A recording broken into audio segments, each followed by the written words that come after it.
In this video and the next video, I hope to help you develop intuition about what AI can and cannot do. In practice, before I commit to a specific AI project, I'll usually have either myself or engineers do technical diligence on the project to make sure that it is feasible. This means look at the data, look at the input and output A and B, and just thinking through if this is something AI can really do. What I've seen, unfortunately, is that some CEOs can have an overinflated expectation of AI and can ask engineers to do things that today's AI just cannot do. One of the challenges is that the media, as well as the academic literature, tends to only report on positive results or success stories using AI. And we see a string of success stories and no failure stories. People sometimes think AI can do everything. And unfortunately, that's just not true. So what I want to do in this and the next video is to show you a few examples of what today's AI technology can do, but also what it cannot do. And I hope that this will help you hone your intuition about what might be more or less promising projects to select for your company. Previously, you saw this list of AI applications, from spam filtering to speech recognition to machine translation and so on. One imperfect rule of thumb you can use to decide what supervised learning may or may not be able to do is that pretty much anything you could do with a second of thought, we can probably now or soon automate using supervised learning, using this input-output mapping. So for example, in order to determine the position of other cars, that's something that you can do with less than a second. In order to tell if a phone is scratched, you can look at it and you can kind of tell in less than a second. In order to understand, or at least transcribe what was said, it doesn't take that many seconds of thought. And while this is an imperfect rule of thumb, it maybe gives you a way to quickly think of some examples of tasks that AI systems can do. Whereas in contrast, something that AI today cannot do would be to analyze a market and write a 50-page report. A human cannot write a 50-page market analysis report in a second, and it's very difficult. At least I don't know. And I don't think any team in the world today knows how to get an AI system to do market research and write an extended market report either. I found that one of the best ways to hone intuition is to look at concrete examples. So let's take a look at a specific example relating to customer support automation. Let's say you run a website that sells things, so an e-commerce company, and you have a customer support division that gets an email like this. The toy arrived 2 days late, so I wasn't able to give it to my niece for her birthday. Can I return it? If what you want is an AI system that looks at this and decides this is a refund request, so let me route it to my refund department, then I would say you have a good chance of building an AI system to do that.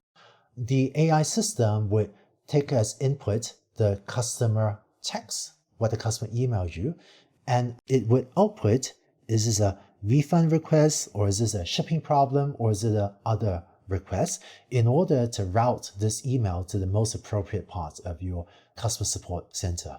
So the input A is the text, and the output B is one of these three outcomes. Is it a refund or a shipping problem or a shipping query, or is it a different request? So this is something that AI today can do. Here's something that AI today cannot do, which is if you want the AI to input an email and automatically generate a response like, oh, sorry to hear that. I hope your niece had a good birthday. Yes, we can help with, and so on. So for an AI to output a complicated piece of text like this today is very difficult by today's standards of AI. And in fact, to even empathize about the birthday of your niece, that is very difficult to do for every single possible type of email you might receive. Now, what would happen if you were to use a machine learning tool, like a deep learning algorithm, to try to do this anyway? So let's say you try to get an AI system to input the user's email and output a 2 to 3 paragraph empathetic and appropriate response. And let's say that you have a model-sized data set, like 1,000 examples of user emails and appropriate responses. It turns out if you run an AI system on this type of data, on a small data set, like 1,000 examples, this may be the performance you get, which is if a user emails, my box is damaged, it'll say, thank you for your email. If it says, where to write a review, thank you for your email. What's the return policy? Thank you for your email. But the problem with building this type of AI is that with just 1,000 examples, there's just not enough data for an AI system to learn how to write 2 to 3 paragraph appropriate and empathetic responses. So it may end up just generating the same very simple response like thank you for your email, no matter what the customer is sending you. Another thing that could go wrong, another way for an AI system to fail is if it generates gibberish, such as, when are my box arriving? And it says, thank, yes, now, your kind of gibberish. And this is a hard enough problem that even with 10,000 or 100,000 email examples, I don't know if that would be enough data for an AI system to do this well. The rules for what AI can and cannot do are not hard and fast. And I usually end up having to ask engineering teams to sometimes spend a few weeks doing deep technical diligence to decide for myself if a project is feasible. But to hone your intuitions, to help you quickly filter feasible and not feasible projects, here are a couple other rules of thumb about what makes a machine learning problem easier or more likely to be feasible. 1, learning a simple concept is more likely to be feasible. Well, what does a simple concept mean? There's no formal definition of that, but if it's something that takes you less than a second of mental thought, or a very, very small number of seconds of mental thought to come up with a conclusion, then that would lean toward it being a simple concept. So you're looking outside the window of a self-driving car to spot the other cars. That would be a relatively simple concept. Whereas how to write an empathetic response to a complicated user complaint, that would be less of a simple concept.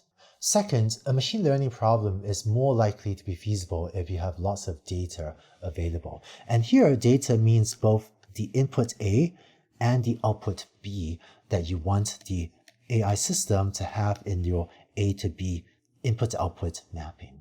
So, for example, in the customer support application, the input A would be examples of emails from customers, and B could be labeling each of these customer emails as to whether it's a refund request or a shipping query or some other problem, one of 3 outcomes. And if you have thousands of emails with both A and B, then the odds of you being able to build a machine learning system to do that would be pretty good. AI is the new electricity and is transforming every industry, but it's also not magic and it can't do everything under the sun. I hope that this video started to help you hone your intuitions about what it can and cannot do and increase the odds of your selecting feasible and valuable projects for maybe your teams to try working on. In order to help you continue developing your intuition, I would like to show you more examples of what AI can and cannot do. Let's go on to the next video.